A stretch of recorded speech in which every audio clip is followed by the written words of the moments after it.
Hey guys, tonight we're stepping into a story that looks polished and royal on the surface because we're about to face the final, unfiltered truth of a queen who spent her entire life hiding her real face. So, before you get comfortable, take a moment to like the video and subscribe, but only if you genuinely enjoy what I do here. And don't forget to comment below, telling me where you're watching from and what time it is for you right now. Now, dim the lights. Maybe turn on a fan for that soft background hum, and let's ease into tonight's journey together. Imagine yourself standing inside a vast chamber of the late 16th century, candles trembling against stone walls, shadows flickering along tapestries embroidered with gold thread, every detail whispering of power and splendor. Courtiers glide across the floor in ornate gowns, and the air seems to hum with ceremony.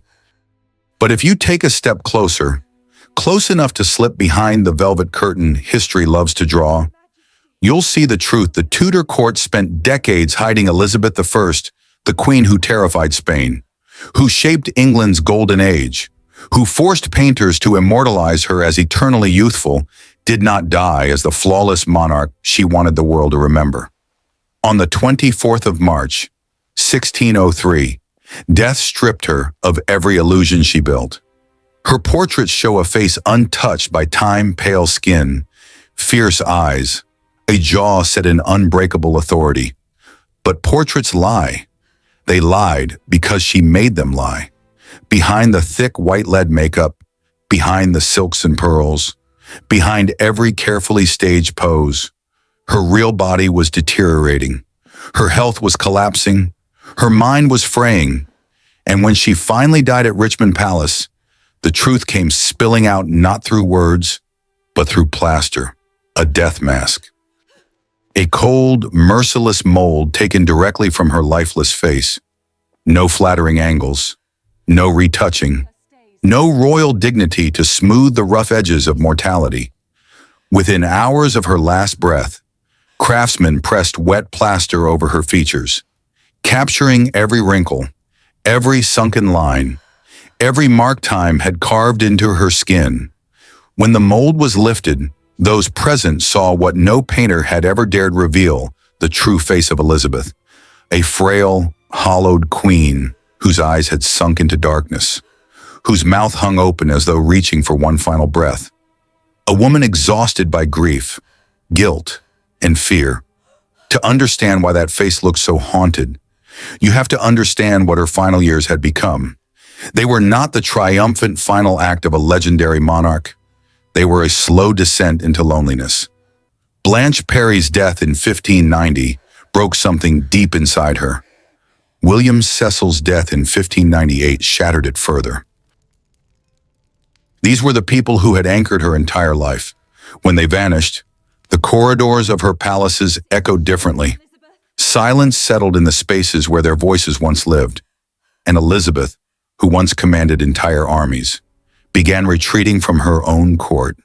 At night, something worse returned.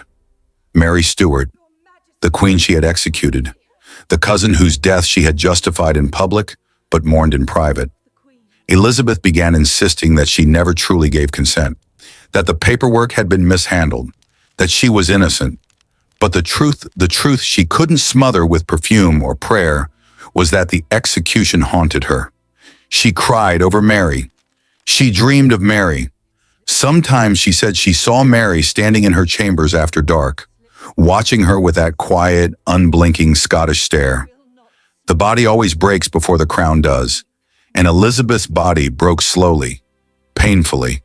She refused food, refused doctors, refused even to lie down, believing that if she surrendered to the bed, death would win instantly.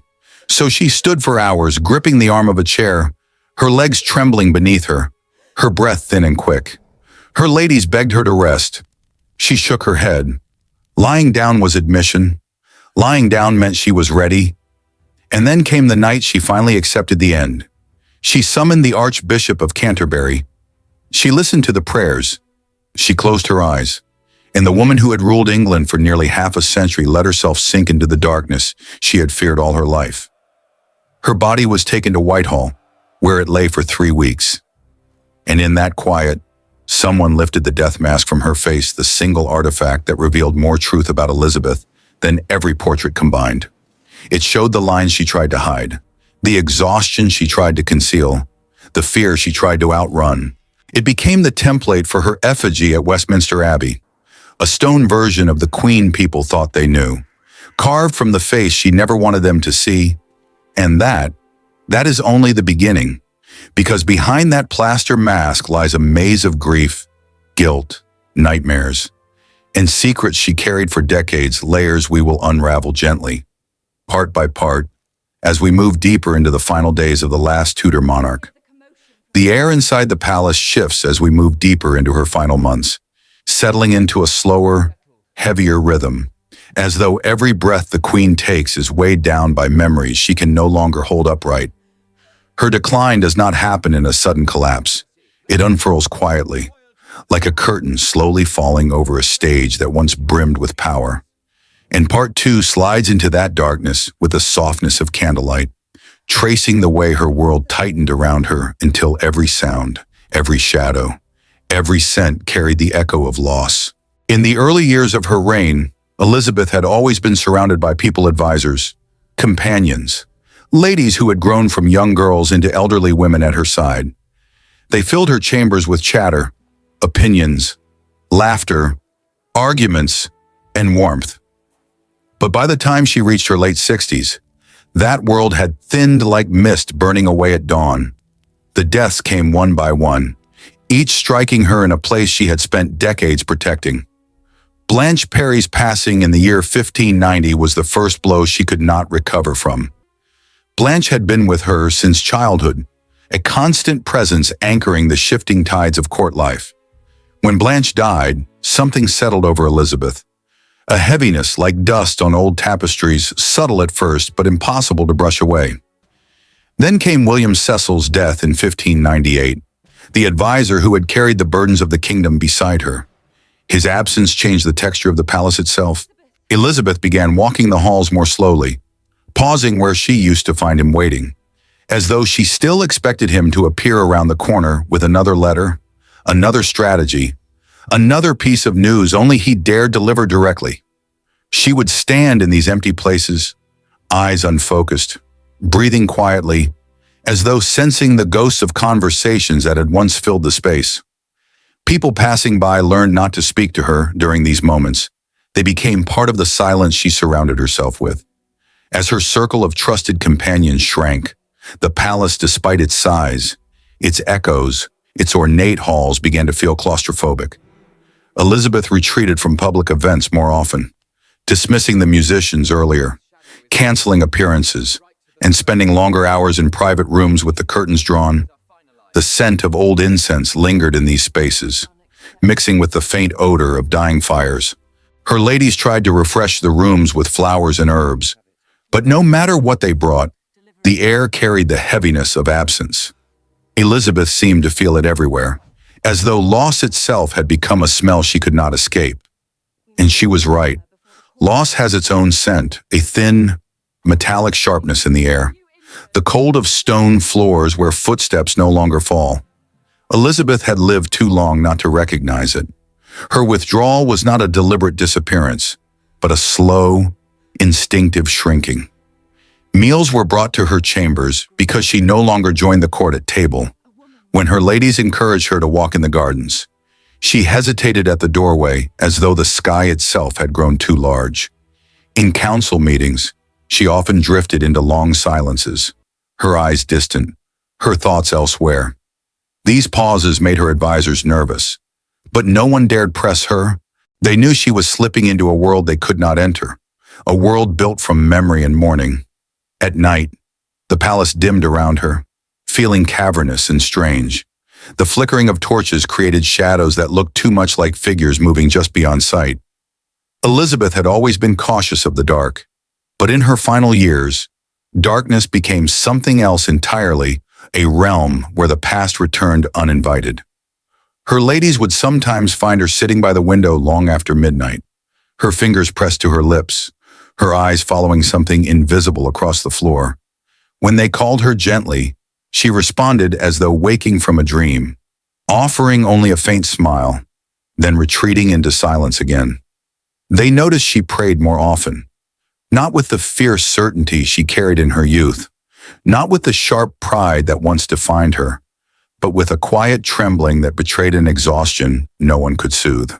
She muttered names in her prayers, Blanche, Cecil, and others who had gone before, and sometimes her voice cracked, the way a candle flame flickers when the wick is too short to hold it upright. By this time, her body also began to fail her in ways she could not hide. She tired easily. Her hands shook when she lifted a cup. She leaned on furniture more often, resting her fingertips against wooden edges to steady herself. But the more fragile she became physically, the more fiercely she clung to her independence. She would not allow physicians to examine her, brushing them away with a sharpness that surprised even her closest attendants. Perhaps she feared what they might discover. Perhaps she feared confirming what she already knew, that the body beneath her royal silks was wearing thin, that the end was no longer a distant possibility, but a presence standing just behind her shoulder. Yet even as she withdrew from the world, her ladies remained devoted. They learned to read her without words, when to bring warm wine, when to leave her alone, when to change the linens before she noticed a wrinkle. They softened their footsteps, spoke in gentler tones, and filled her chamber with subdued light so the shadows would not unsettle her. In their quiet care, the palace transformed into a place of hushed devotion, a cradle for a queen who had once commanded armies, but now needed silence more than power. And all the while, Elizabeth drifted deeper into contemplation. She spent hours staring into the fire, watching the logs crackle and collapse, the embers glowing red like fading memories. She touched her face sometimes, fingertips brushing the wrinkles that had appeared despite years of painted denial.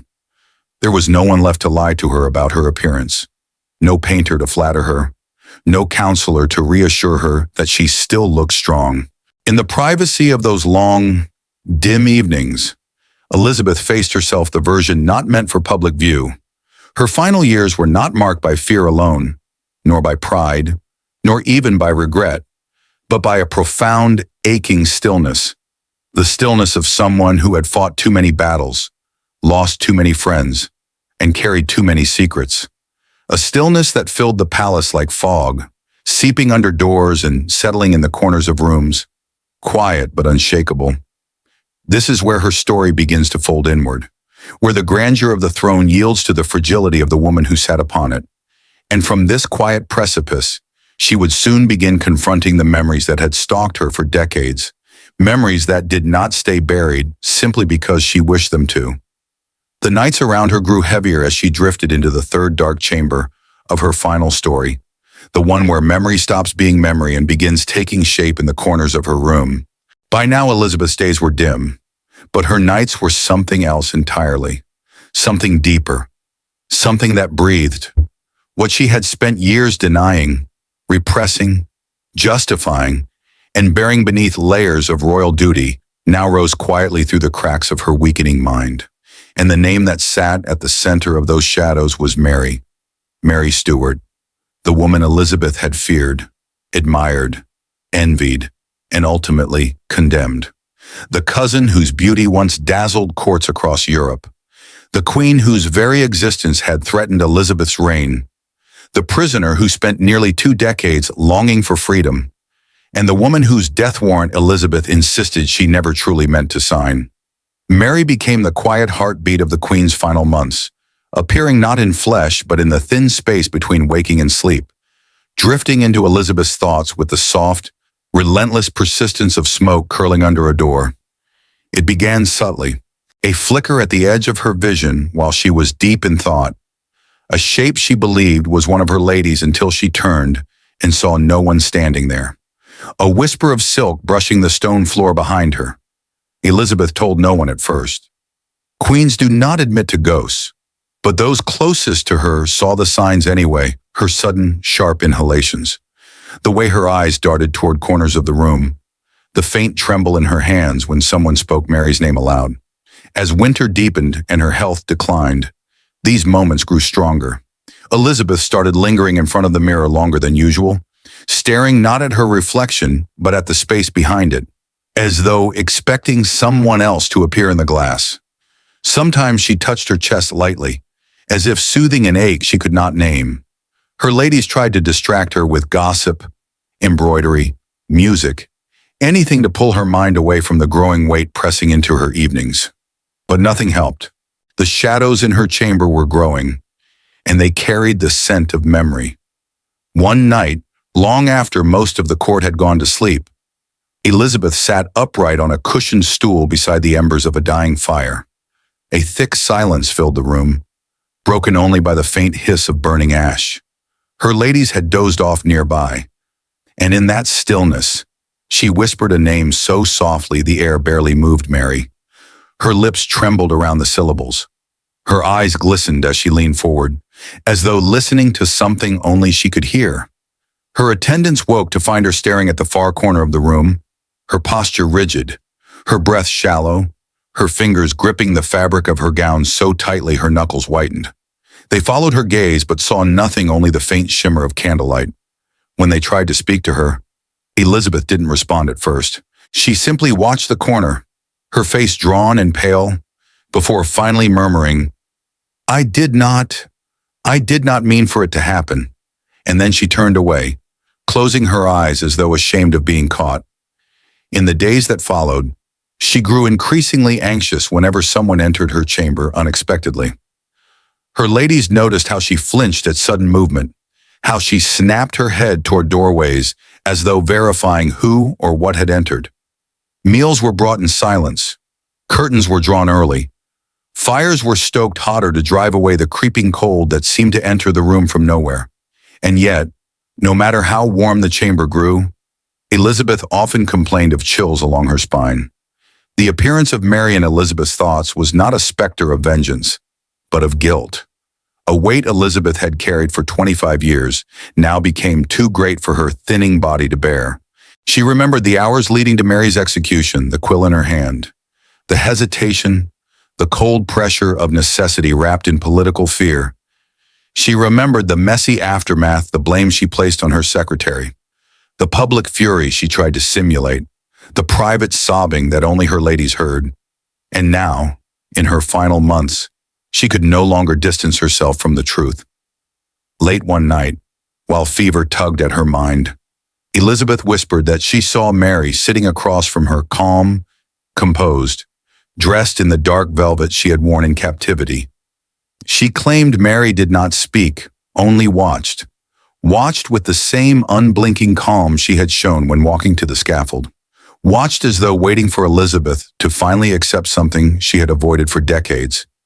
Her ladies tried to soothe her, insisting it was exhaustion, or fever, or imagination. But Elizabeth only shook her head and whispered, No, she knows. She always knew.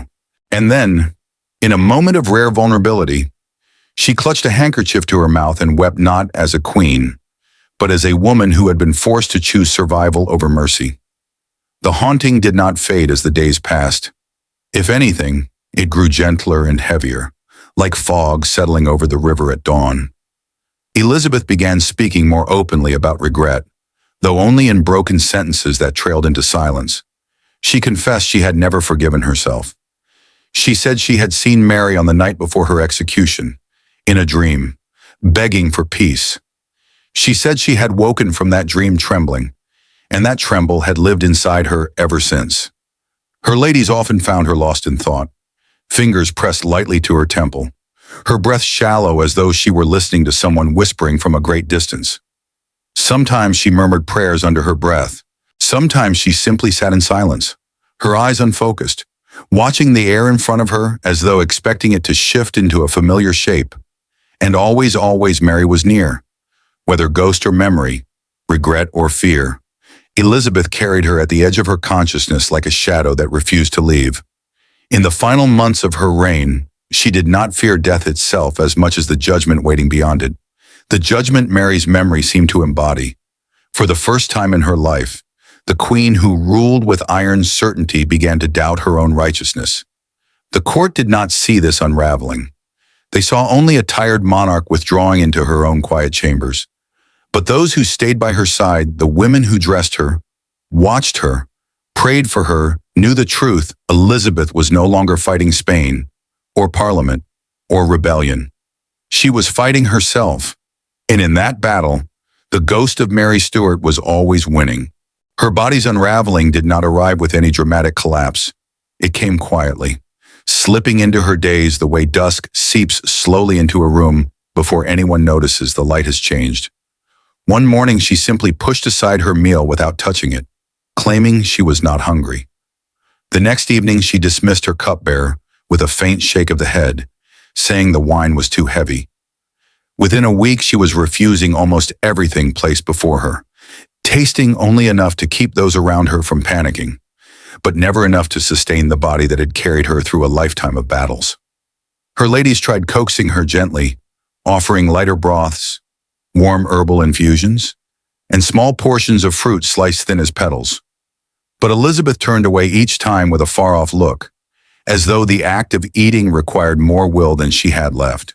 Her cheeks grew sharper, her collarbones emerged like arched wings beneath her gown, and her rings slipped loosely on her fingers, requiring constant adjustments that only emphasized how quickly she was diminishing. The refusal to sleep came next, almost as subtly but far more haunting. She began avoiding her bed the way a soldier avoids the place where he knows the arrow will fall. She would sit in her chair until the candles burned low, insisting she was not tired, that she wished to think a little longer, that there were matters on her mind requiring the quiet of night. But her ladies, watching from the edge of the room, recognized the truth immediately. Elizabeth was terrified of lying down, terrified that if she surrendered her body to rest, she might not rise again. So she fought her exhaustion with a stubbornness that bordered on desperation, sitting upright as her head drooped forward, fighting sleep even as her eyelids fluttered. When her attendants urged her to rest, she brushed them off with a gentleness that frightened them more than anger ever had. The palace, which had once vibrated with her sharp commands and fiery speeches, now felt like a cavern filled with echoes of the woman she used to be. The tapestries muted sound, creating an eerie stillness where the faint tapping of her fingers or the soft rustle of her sleeve seemed unnaturally loud. Elizabeth began spending long stretches of time staring at nothing, her gaze fixed on some far-off point that none of her companions could see. Sometimes she stood for so long in a single position that her ladies whispered among themselves, unsure whether to interrupt her stillness or treat it as a fragile trance that might shatter at the slightest touch. She grew reluctant to see courtiers or ambassadors. She retreated deeper into Richmond Palace, slipping through its corridors like a fading shadow of her former self. Even the gardens once her refuge no longer brought her peace. She would step outside, inhale the crisp air, and then flinch almost immediately, as though the world beyond her walls carried a scent she could no longer tolerate. Her attendants watched her turn away from sunlight, choosing instead the dim safety of her rooms where curtains hung heavy and the air held the faint sweetness of dried flowers and thyme. It was within this twilight of her life that her grief for those she had lost pressed down on her with relentless force. Blanche Parry's absence had hollowed her. William Cecil's death left her untethered. And when Catherine Howard, the Countess of Nottingham, a woman who had served her faithfully for nearly 45 years, passed away, Elizabeth seemed to break in a way that frightened everyone around her. She covered her face with her hands and sobbed silently, her shoulders trembling in a way no one had ever seen. She refused comfort, turning her face away whenever a hand reached toward her. Her sorrow was not the queen's sorrow anymore, controlled, graceful, measured, but the raw, aching grief of someone who knew she was running out of people, out of time, out of strength. The atmosphere around her shifted with these changes. Her ladies moved more softly, speaking in hushed tones as though the air itself had grown thin and fragile. They sensed something unraveling inside her, something deeper than exhaustion or age. When they dressed her in the morning, they felt her bones where flesh had once been firm. When they brushed her hair, they felt the slight tremor in her neck as she tried to keep her head steady. When they guided her through the halls, they noticed how her fingertips lingered on the walls, as if drawing support from the stones. Yet for all her frailty, she resisted the idea of seeing physicians. Whenever they were summoned by worried attendants, Elizabeth dismissed them before they even approached her bedside. She waved them away with the fated authority of a monarch who had spent her life commanding men and refusing weakness. She insisted she was not dying, that she simply needed time, that her body would recover if left alone. Her ladies exchanged anxious looks, knowing that this was not true, but they obeyed, for Elizabeth's denial was stronger than their fear. The days bled into each other in a fog of half silence and half light. Elizabeth stopped changing her gowns as often, choosing instead to sit wrapped in the same embroidered fabrics for hours at a time. She refused her bed entirely now, clutching the arms of her chair as though it anchored her to life itself. And though she tried to hide it, the effort of staying upright began to overwhelm her. Her breath grew shallow, her lips pale, her gaze unfocused. She seemed to drift in and out of awareness, pulled between the world of the living and some dim, invisible shore waiting beyond her reach. Her ladies saw her weakening, but did not dare interfere. Each time one approached with a small pillow or gentle suggestion, Elizabeth straightened her spine with stubborn dignity, her chin lifting ever so slightly, the last flicker of the queen she once was. But her strength could not mask the exhaustion trembling through her limbs. She began leaning more heavily on armrests, her fingers curling around them as though gripping the edge of a cliff. And yet, in these fragile moments, there was a strange tranquility about her, a softening of the edges that had once made her formidable. She no longer barked orders or corrected those around her. Instead, she listened more than she spoke, her eyes following the movements of her ladies with a gentleness almost foreign to her nature. She nodded when they spoke softly. She allowed them to brush her hair without protest. The sharpness that had once defined her seemed to dissolve slowly, replaced by something tender, weary, and profoundly human. It was during one of these quiet evenings, when the candles flickered low and the room smelled faintly of wilted roses, that her attendants realized Elizabeth was no longer fighting sleep. She was fighting the fear of surrender. Every moment she remained upright was an act of resistance, a refusal to let go. But beneath that stubborn grip was a woman who knew her time was slipping away, who felt her body loosening its hold on life, who sensed that the shadows growing longer in her chamber were not tricks of the flame, but signs that the end was drawing nearer. And as her strength dwindled, the palace itself seemed to lean in closer, holding its breath with her, waiting for the moment when she would finally stop resisting the inevitable pull of the darkness gathering at her feet. Her decline slipped so gradually into the next stage that even those closest to her, those who watched her every hour, every breath, every tremor, could not say where exhaustion ended and something deeper began. It wasn't a new chapter marked by sudden change, but a soft continuation of the same quiet unraveling, as if her body and mind were melting into the silver-blue twilight that filled Richmond Palace each evening. And with each hour that passed, she seemed to drift further into an interior world that only she could see, carrying with her a silence too heavy for the living to understand. It was first noticeable in the way she no longer responded to the rhythms of the court, where once she listened for every small sound, the approach of footsteps, the rustle of a gown, the whisper of a door. Now she seemed barely aware of these familiar signals. Her senses, so sharp throughout her reign, began to turn inward.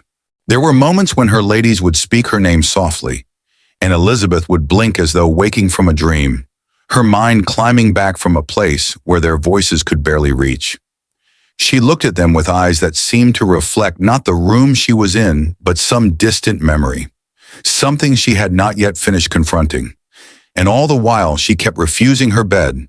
The stubbornness grew fragile, yet it did not break. She clutched the arms of her chair with weakening fingers, balancing between her fear of lying down and the exhaustion weighing down her limbs. Her legs trembled whenever she tried to stand, but she insisted on attempting it, bracing her hand against a table or the back of a nearby chair. Her ladies hovered anxiously, each movement measured, soft, designed to avoid startling her. They no longer tried to reason with her. They understood now that there was no logic in her refusal, only fear, raw and ancient, the same fear that had kept her awake for countless nights before. What she feared was not the moment of death itself. It was the surrender, the stillness, the final vulnerability of letting her body rest fully on something other than her own will. To lie down meant releasing control, and control had been the anchor of her entire life. Without it, who was she as she weakened? The palace seemed to sense it, muting itself out of instinct. Footsteps softened, doors closed without a sound. Even the wind outside seemed to hush near her windows. As though respecting the gravity of her slow fading, Richmond Palace became a sanctuary of whispers and lamplight, a space suspended between life and death, hovering quietly around the figure of a queen who had once held all of England in her voice, but now spoke only in murmurs. Her ladies took turns sitting beside her, brushing her thinning hair, straightening the collar of her gown, adjusting the folds of fabric around her shoulders. They were no longer attendants in the traditional sense. They had become guardians of her last moments of dignity. And Elizabeth, despite her stubbornness, no longer resisted their touch. She watched them with softened eyes, the fierceness of her youth dimmed into something gentler, almost grateful. Sometimes she reached out a frail hand toward one of them, not to command but simply to feel another person's warmth.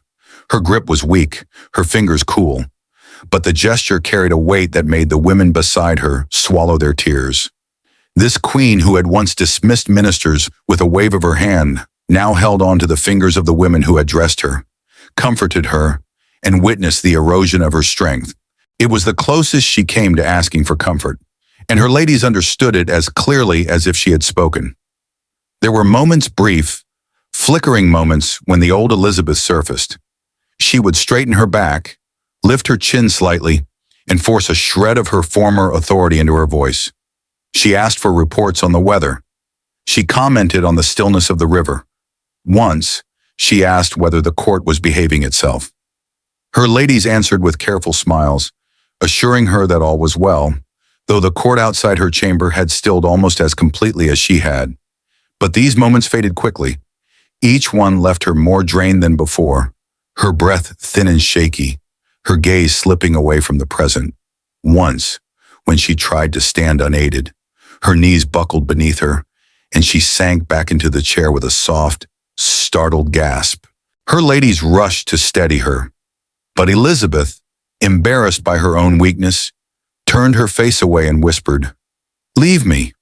Leave me a little." They stepped back but did not leave, standing quietly along the edges of the room like shadows made of loyalty.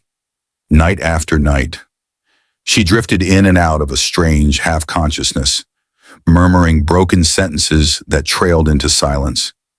Sometimes she called out softly for those who had already died: Blanche, Cecil, Catherine, as though expecting them to answer from the darkness. At other times, she whispered prayers, not with the confidence of a monarch, but with the fragile hope of someone unsure if she would be forgiven. The tremor in her voice revealed more than any confession could.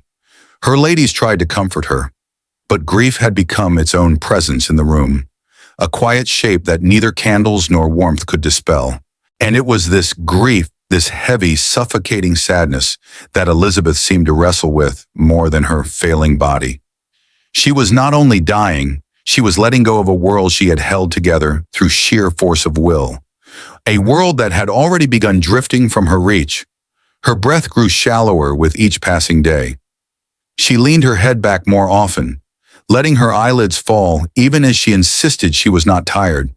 Her hands, once adorned with rings that symbolized power, now lay motionless on her lap, thinner than bone, the blue of her veins visible beneath the skin. The firelight reflected softly on her pale cheeks, giving her an ethereal glow that felt both beautiful and unbearably fragile. And through all this, something in her began to quiet not her breath, not her heart, but the restless part of her spirit that had fought so fiercely for so long. She seemed to be loosening her grip on the world inch by inch. The fear was still there, but it was no longer sharp. It had softened into a kind of weary acceptance.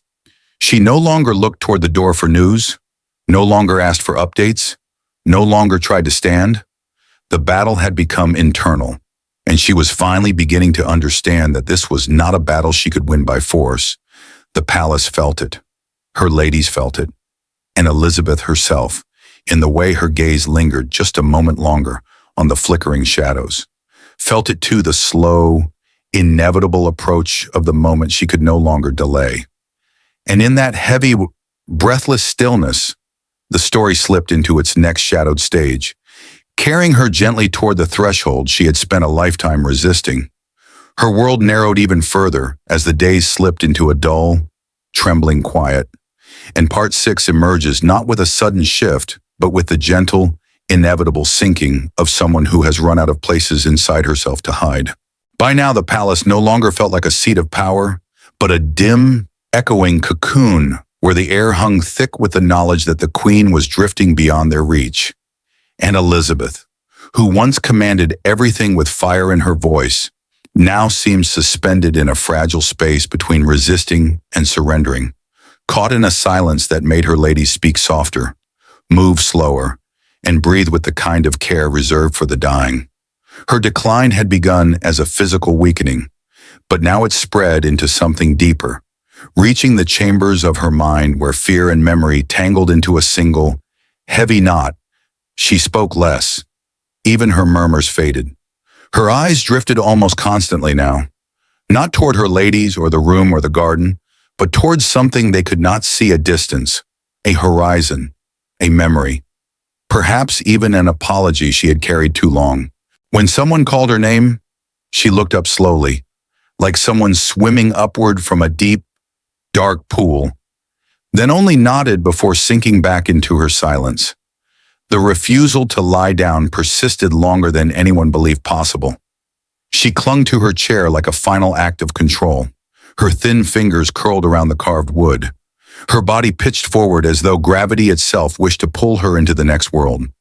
Her spine bent under the strain, shoulders slumping, her breath a soft flutter of effort. Her ladies tried again and again, with whispers and coaxing and gentle hands, but each attempt only made Elizabeth's gaze harden briefly, not out of anger, but fear. Fear so old and so embedded that even when she no longer had the strength to speak it, it lived in her bones. But the body always reaches its limit, even when the mind refuses to follow.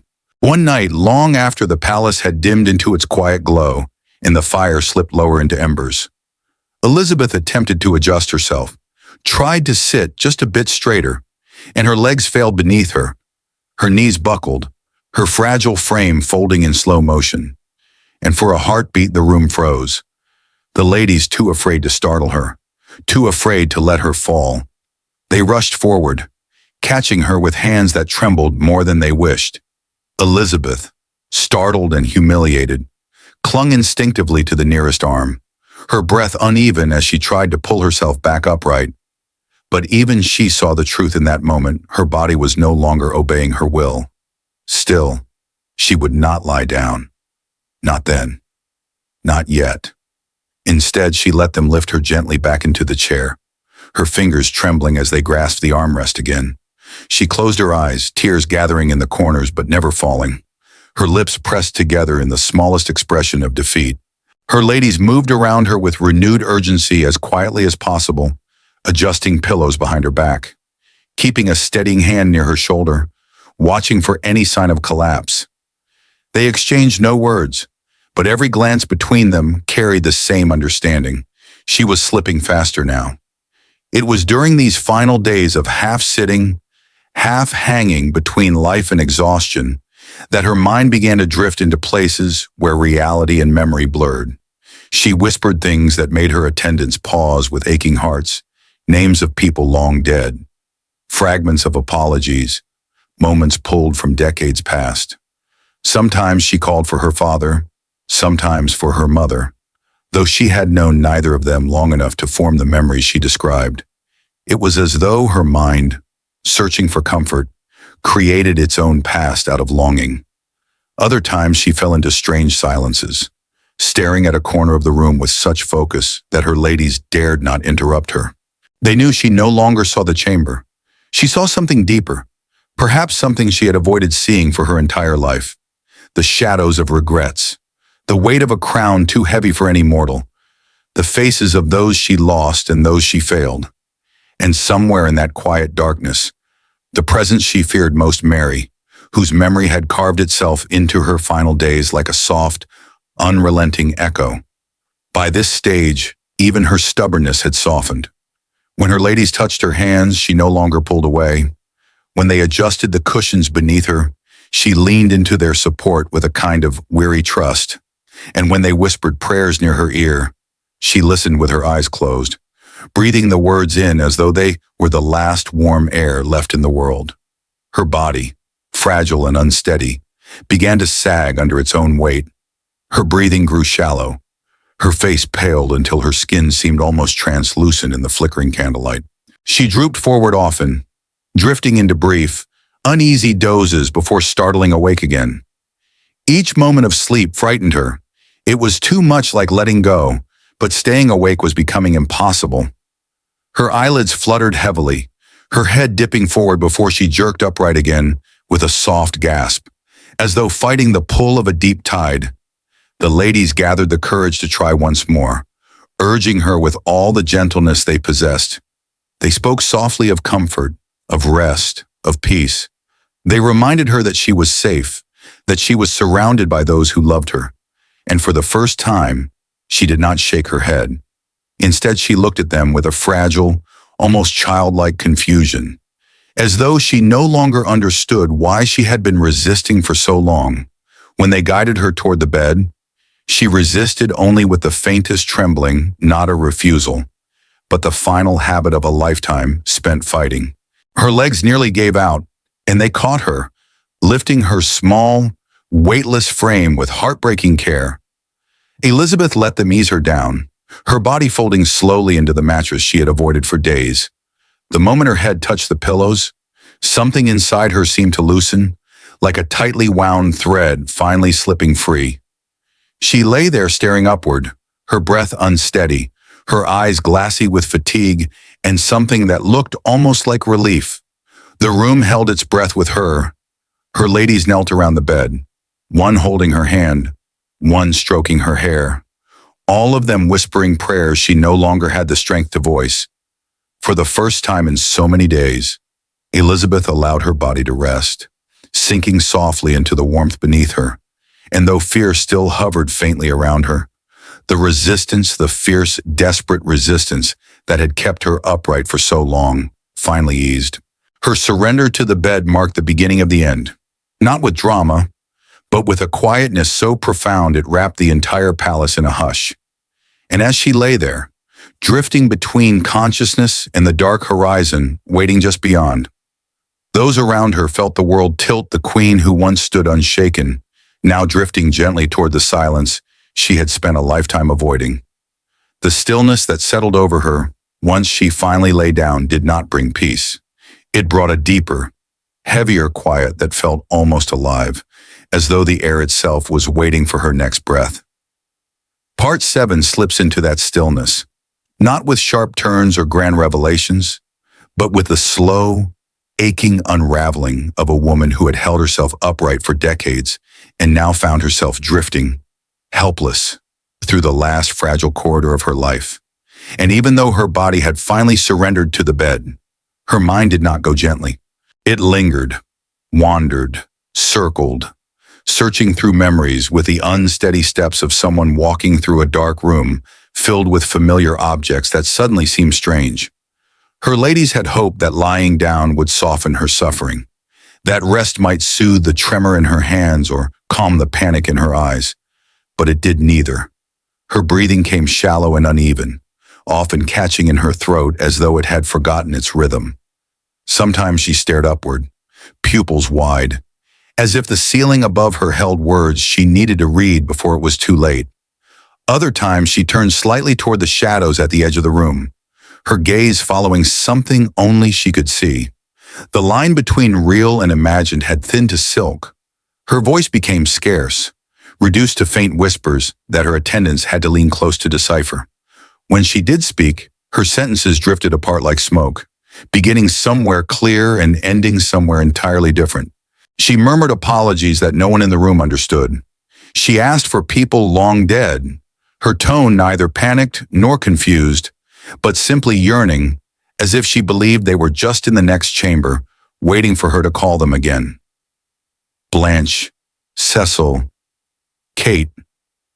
The names floated out like delicate threads, each one tugging gently at her chest. And then there were the nights when the boundary between memory and vision dissolved entirely. In the dim candlelight, with the curtains drawn and the air thick and unmoving, Elizabeth would flinch as though someone had just entered the room. Her hand would grasp at the sheets, her breath quickening, her eyes shining with a terror she no longer had the strength to hide. When her ladies asked what she saw, she did not answer. She didn't have to. Her silence was enough. Her fear had a name, and everyone in the room knew it. Mary. Sometimes Elizabeth reached her hand upward, as though trying to keep someone at a distance, whispering words meant for only one ghostly listener. Other times she turned her face away, pressing her cheek into the pillow as tears gathered at the corner of her eyes, not full sobs, just the soft expression of a sorrow too old to cry out loud anymore. Her ladies wiped the tears with small linen cloths, careful not to disturb her, whispering prayers as though each one might untangle the knot inside her. Late one evening, when the candles burned low and the room glowed with a pale amber hush, Elizabeth's lips moved with a clarity that startled her attendants. "She waits," she whispered, the syllables barely formed, breath catching on the edge of each word. One of her ladies leaned closer, brushing the queen's hair back from her damp forehead, and asked quietly, "Who waits?" "Your Majesty." Elizabeth's fingers twitched weakly against the blanket. Her gaze drifted toward the darkened corner. "Mary," she breathed so softly the name almost vanished into the air. The lady who heard it did not speak of it again. From that night on, her attendants learned to move even more delicately, as though any sudden gesture might disrupt the fragile peace she fought to hold on to. They placed fresh linens beneath her, warmed stones wrapped in cloth at her feet, and kept watch through the hours when Elizabeth no longer slept, but drifted in and out of a kind of waking dream. Her breaths grew shallower, her silences grew longer. The living world was losing its hold on her, and she seemed to know it. Occasionally she rallied a faint spark, a flicker of the old queen.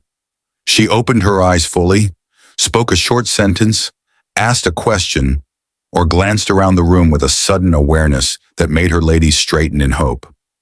But just as quickly, the spark faded.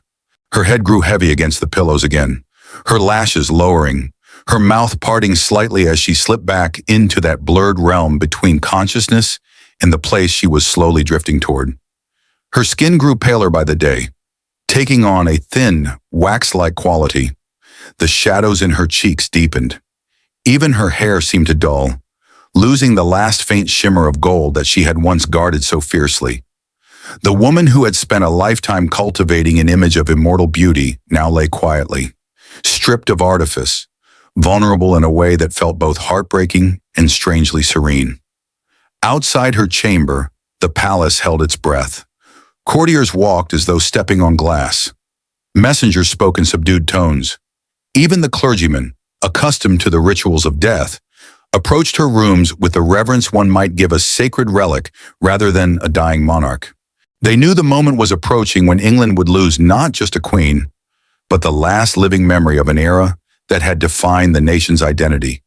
Inside the room, time felt different. Hours stretched long, softened by candlelight and prayer. Every sound felt amplified, the rustle of fabric, the faint crackle of the fire, the trembling exhale from Elizabeth's lips. Her ladies watched over her with a devotion that went beyond duty, their eyes often glistening, knowing they were witnessing the final unraveling of a woman who had held them all together for so long. And Elizabeth, in these final stretches of consciousness, seemed to waver between regret and acceptance. The fear was still there, always there, a constant shadow at her side. But woven into it now was something gentler and almost tender weariness, a quiet surrender that came not from defeat, but from the recognition that she had nothing left to hold on to. Her fingers loosened, her breath softened. Her gaze no longer searched the corners of the room as sharply as before. It was as if she had finally stopped fighting the ghosts that gathered around her.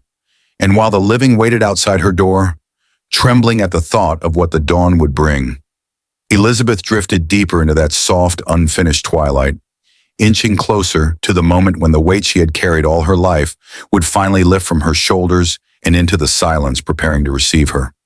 The nights around her deepened into a darkness so soft it felt like velvet pressing against her skin, and Part 8 drifts into that darkness with the same fragile quiet that had begun to cradle every breath she took. Her world had grown impossibly small by now, just the bed beneath her, the faint glow of candles trembling in the corners, and the devoted circle of women who tended to her with movements as gentle as prayer. The grandeur of England, the noise of the court, the machinery of a kingdom, none of it seemed to reach her anymore. It was as though the walls themselves had drawn closer, creating a cocoon that held only the queen and the fading rhythm of her breath. Her ladies sensed a change that words could not catch. It was not simply that she was weaker, it was that her presence in the room seemed thinner, as though pieces of her spirit were already loosening, drifting somewhere beyond their reach. She looked smaller now, swallowed by pillows and blankets, her once bright hair scattered pale across the linens. Her lips parted slightly as she breathed, each inhale a soft, uneven sigh, each exhale a whisper that trembled in the candlelight. Yet even in this fragile state, there was something hauntingly beautiful about her. The harsh lines that worry had carved across her face seemed to soften. The tension in her brow eased. For the first time in years, the mask she had worn of strength, of pride, of control fell away entirely. What remained was the simple, naked truth of a woman who had carried the weight of a nation for nearly half a century and was finally allowed to set it down. Sometimes, in these final hours, she drifted into small pockets of clarity. She murmured questions so soft her ladies had to bow their heads close to hear them. "Is it morning?" she whispered once. Another time she asked, "Are the windows open even though the curtains had been drawn for days?" Her voice was thin as thread, barely anchored to the world around her. And then there were moments when she called out for those long gone, her mother, whose face she could never have remembered, her father, whose approval she had chased through her entire life, Cecil, Blanche, Kate, names that spilled into the room like faded petals. Her ladies swallowed tears each time, their hands trembling as they brushed stray hair from her forehead or dipped cloths into warm water to cool her skin. But the strangest moments came when she fell into stillness so profound, it felt as though even time had stopped beside her. Her eyes would widen slightly, their gaze fixed on some distant point far beyond the ceiling, far beyond the room. Her breath held just for a heartbeat before continuing in a shaky rhythm. Her lips moved without sound, as though she were speaking to someone who did not need to hear words to understand. Her ladies knew who she saw. Mary's presence no longer frightened her. It comforted her now, in a way that none of the living could. It was no longer the sharp, needling regret that haunted her in earlier months. Instead, it was a kind of quiet acknowledgement, a final recognition that destiny had bound their lives together in ways neither could escape. When Elizabeth whispered Mary's name in her sleep, it was no longer with terror, it was with softness, almost tenderness, as though she had finally forgiven herself, or hoped Mary had forgiven her, too. Outside the chamber, the palace braced for the inevitable. Courtiers posed their faces into masks of grief they would soon be required to display. Advisors whispered anxiously in the corridors about succession, about the king in Scotland, about the documents that needed sealing. The machinery of monarchy was itching to move, but inside her chamber, none of that mattered. The only reality was the slow wane of a woman who had reigned longer than many of them had lived. On the night before the end, her breathing changed. It became slower, deeper at first, then shallower, drifting like a tide pulling slowly away from the shore. Her ladies noticed immediately. They felt the shift ripple through the air, a trembling hush that settled into every corner of the room. One of them knelt beside her, taking her fragile hand between both of her own, whispering prayers through tears she tried to hide. Elizabeth's eyes fluttered open for a moment. She looked at the faces gathered around her, not with fear, nor confusion, but with a kind of weary warmth. The faintest smile ghosted across her lips, so delicate they could barely see it. And then she whispered something so soft they leaned in as one to hear it. "I am tired." It was not defeat. It was release. And as the candles dimmed, as the fire sank low, as the pulse beneath her skin thinned to almost nothing, she began to slip away, not in panic, not in pain, but quietly, as though walking through a doorway she had resisted for too long. The hour of her death did not crash into the palace like a storm. It arrived gently, like dawn light sneaking beneath a door. In the early stillness of morning, with the world outside her windows barely stirring, Elizabeth exhaled one final, trembling breath. Her chest rose once more, fell, and did not rise again. It was so serene, so unviolent, that the ladies watching over her hesitated for a heartbeat, unsure if they had just witnessed the end of a breath or the end of a life. When the truth settled, it did so with a hush so complete that even the candles seemed to bow. The women who had served her for years sank to their knees, some weeping silently, others pressing their foreheads into the blankets near her hand. They did not cry out, not yet. The moment was too sacred, too fragile. They touched her hair, her cheek, her fingers, as though committing to memory the warmth before it faded. They closed her eyes. They whispered prayers, or they whispered her name, and then the palace walls themselves seemed to tremble with awareness. Messengers ran through silent corridors. Doors opened and shut with muffled urgency. Bells began to toll across the city, from Westminster to the riverbanks, from taverns to noble houses. The announcement spread like a cold wind. The Queen is dead, the last Tudor, the Virgin Queen. The woman who had held England in her hands for nearly half a century, gone. Her body was carried to Whitehall, laid out in state for 3 solemn weeks. People lined the streets to see her coffin, many weeping openly, others kneeling with their heads bowed. They came not only to honor a monarch, but to say farewell to an entire era, an age of brilliance, triumph, brutality, and contradiction. An age shaped by a woman who had survived more dangers than most kingdoms could endure. And in that time of mourning, something else happened, something quieter but equally profound. The death mask was made. The plaster was poured over her still face, capturing every detail the world had not been allowed to see in life. The sunken lines, the drawn lips, the weary eyes resting beneath closed lids. This was not the mask of a goddess, nor of a legend, but of a human being. For the first time, England saw her without artifice. The mask did not lie.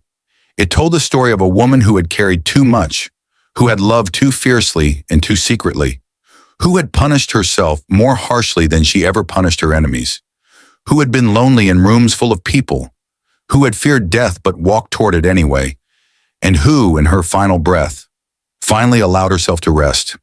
Years later, when her effigy was carved for Westminster Abbey, artists softened the face, smoothing the sorrow, erasing the suffering, giving her a serene dignity in stone.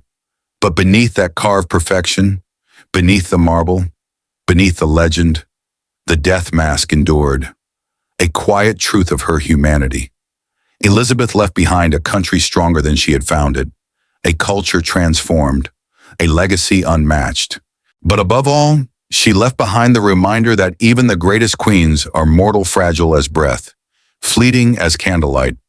And somewhere in the cold stillness of Westminster, where the echoes of centuries linger in the air, there remains the memory of the woman behind the crown, not the icon, not the myth, but the weary soul who finally whispered, "I am tired," and let the world go.